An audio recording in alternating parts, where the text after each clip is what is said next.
നല്ല ടേസ്റ്റി ആയിട്ട് chicken pizza തയ്യാറാക്കിയാലോ bread ഉപയോഗിച്ചിട്ട്. ഇതിന് ഫുൾ വീഡിയോ എൻ്റെ യൂട്യൂബ് ചാനലുണ്ട്, ഒന്ന് കണ്ടിട്ട് വരാം കേട്ടോ.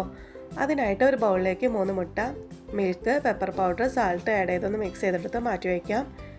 ഇനി ബ്രെഡ് ചെറിയ കഷ്ണങ്ങളാക്കിയിട്ട് അതിലേക്ക് എഗ്ഗിനെ മിക്സ് ആഡ് ചെയ്ത് കൊടുത്ത് ഒന്ന് കുഴച്ചെടുക്കാം. ഇനി ഇതൊന്ന് ഒരു ഫ്രൈ പാനിൽ ഒന്ന് പരത്തിയിട്ട് കൊടുക്കാം. ഇതൊരു 5 മിനിറ്റ് ഒന്ന് ലോ ഫ്ലെയിമിലൊന്ന് അടച്ചു വെച്ചിട്ടൊന്ന് കുക്ക് ചെയ്യാം. ഒരു ഭാഗം റെഡിയായതിന് ശേഷം ഇതൊന്ന് പതുക്കെ ഒന്ന് മറിച്ചിട്ട് കൊടുക്കാം. ഇതിന് മുകളിലായിട്ട് പിസ്സ സോസ് ഒന്ന് സ്പ്രെഡ് ചെയ്ത് കൊടുക്കാം. ഇനി ഇതിന് മുകളിലായിട്ട് മസാല ചീസും ക്യാപ്സിക്കം, സവാള ഇവയെല്ലാം അരിഞ്ഞതൊന്ന് ഇട്ട് കൊടുക്കാം. ഇനി ചിക്കൻ ഫ്രൈയും ഇട്ട് കൊടുക്കാം. ഏറ്റവും മുകളിലായിട്ട് മസാല ചീസ് കൂടി ഇട്ട് കൊടുത്തതിന് ശേഷം ചീസ് ഒന്ന് മെൽറ്റ് ആവുന്ന വരെ ഒന്ന് അടച്ചു വെച്ചിട്ടൊന്ന് കുക്ക് ചെയ്യാം. ഇനി ഇതിന് മുകളിലായിട്ട് ചില്ലി ഫ്ലേക്സ്, ഓർഗാനിയം ഇട്ട് കൊടുക്കാം.